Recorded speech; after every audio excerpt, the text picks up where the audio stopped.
Descendants of the most famous Salem witch trial accused.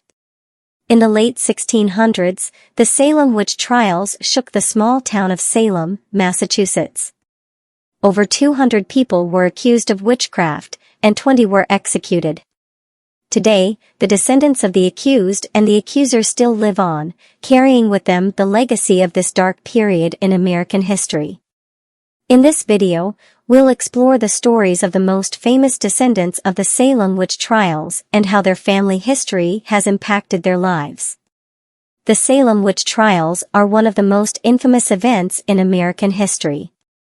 From accusations of witchcraft to public hangings, the trials left a lasting impact on Salem and its people. Today, the descendants of the accused and the accusers still live on, and their family history continues to shape their lives.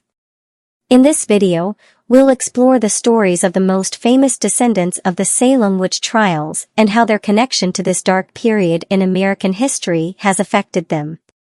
Salem, Massachusetts is a picturesque town known for its rich history, but for many, it's also a place of family heritage. The descendants of those accused of witchcraft during the trials still call Salem home. One such descendant is author and historian Mary Lynn K. Roach. Roach is the great-great-great-granddaughter of Mary Easty, who was hanged as a witch in 1692. In her book, 6 Women of Salem, Roach tells the stories of the 6 women in her family who were accused of witchcraft.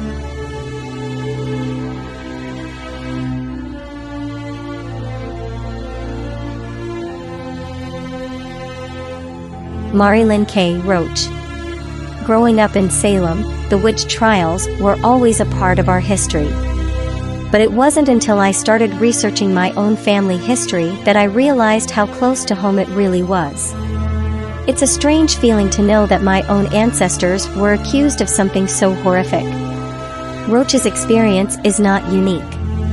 Many descendants of the accused feel a deep connection to their family's history and the events that transpired in Salem over 300 years ago. Some even choose to honor their ancestors by preserving their stories. The Rebecca Nurse Homestead is one such place. Rebecca Nurse was one of the accused during the Salem Witch Trials and was hanged in 1692. Today, her descendants operate the homestead as a way to preserve their family's history and honor Nurse's memory. Rebecca Nurse's descendant.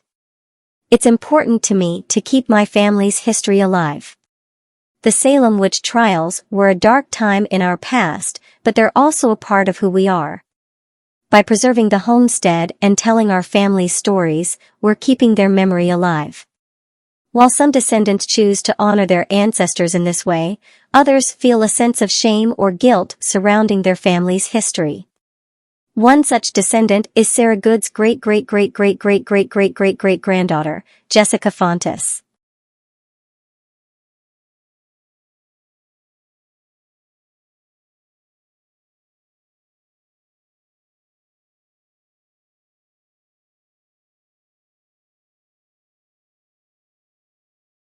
Jessica Fontes.